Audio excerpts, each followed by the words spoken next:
વડોદરાના દિવાળીપુરામાં તસ્કરોનો આતંક જોવા મળ્યો છે। પેરિસ નગર સોસાયટીમાં તસ્કરો ત્રાટક્યા હોવાનું સામે આવ્યું છે। પરિવાર મંદિરે દર્શન કરવા ગયા હોવાથી તસ્કરો ત્રાટક્યા હતા। 15 મિનિટમાં કહી શકાય કે તસ્કરોએ લાખો રૂપિયાની ચોરી કરી છે।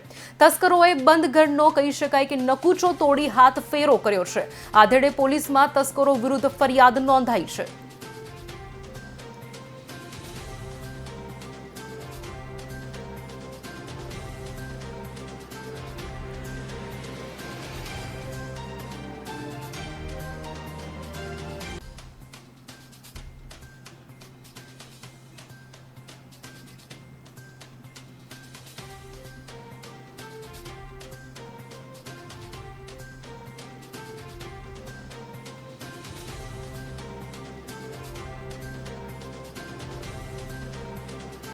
ताला लगा के रसोई की लाइट जला के मंदिर डेली जाते हैं।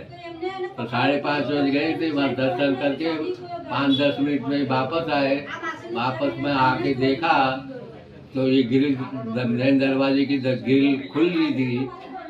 हमारी मैडम मेरे को मदद करने की आती थी, वो आगे आई तो वो एक आदमी बाहर निकला और मैडम की चैन खींच के बाइक पे बैठ के 2 आदमी दूसरे बाइक के पास में थे और भाग गए।